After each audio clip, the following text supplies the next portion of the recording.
So this is another session. Today I'm going to discuss with you what goes into a writing sample. And I believe if you are still in a process of applying to graduate school, by chance you've come across what a writing sample is, and you can tell that most of the schools that you are applying into request for a writing sample. Sometimes I get messages from people and they ask me, Evans, what goes into a writing sample? Because I don't know what it is like. I don't know what it is about. So can you tell me more about what goes into a writing statement? So if you are here, you are watching, it's not a mistake. You want to stay tuned and glued to your screens, and I'm going to break it down what goes into a writing statement. If you are applying to a school outside the States, especially United States, and the school is asking or a school asks for a writing statement, what are some of the things that must go into it? What are some of the things that you must get ready? What are some of the things that goes into it? Or what are the documents that you need, or the document that you need to submit to a particular school if they are asking for a writing sample? Now, my first question is going to be, what is a writing sample? Now, a writing sample is not a paper that you are now coming to generate in order to submit to a particular school. It is an already written document, an already written thesis, a project, a mini assignment that you engaged in when you were in your undergraduate. Something that you've written already. You are not now coming to write it just because the school is asking for it. So anytime a school is asking for a writing statement, you just got to go back to your undergraduate level.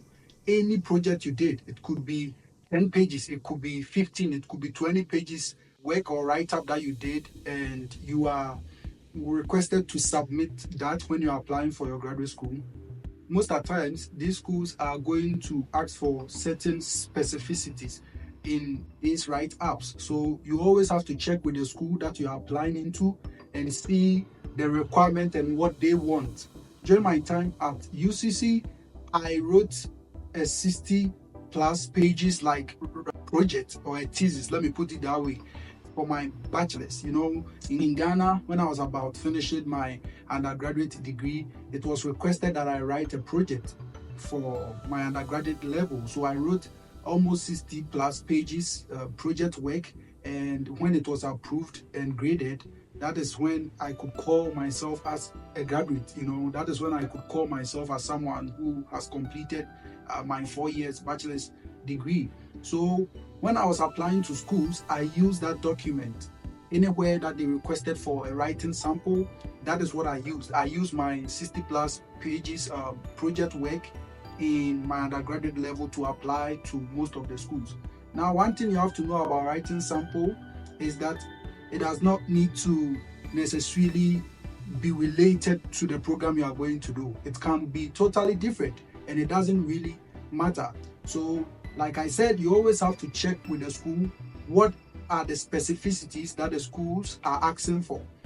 Some of them might say, we want just 5 pages. So if they want just 5 pages, then it means that you have to revisit your 60 pages, you have to revisit your 30 pages and cut it down. You have to just reduce certain things. So you can just cut the introduction part. You can also go in for the problem statement. You can go for the research questions. You can also go in for the objectives or the scope of the study, and maybe a bit of the methodology. You can talk about how you went about the methodology. And I think when you bring these together, it will be able to fit the 5 pages requirement that the school is requesting for. So you always have to check with the school, what are they asking for? And you ask yourself, what writing sample did you have when you were in your undergraduate study, or what writing sample did you partake in, or what writing sample have you been able to develop when you were in your undergraduate level? I know some schools, it's not really compulsory. So if you are watching this and you didn't work on a project or a thesis or any mini assignment, then I will advise you to start writing some now. You can write some as we speak, and it works that way, because most of the schools are going to request for it. And if you don't have any, it is going to be a bit problematic because they want to know. Graduate school is all about research. Graduate school is all about your methods. It's all about the analytical skills that you are bringing on board. So they want proof of the fact that you are able to articulate ideas. They want proof of the fact that you'll be able to do interviews, textual analysis, content analysis, journey mapping, qualitative methods, quantitative methods. They want to know all of that because graduate school, like I said, is more of that. You're coming to do more of that. Graduate school is not more of the examination like how we used to do in Ghana.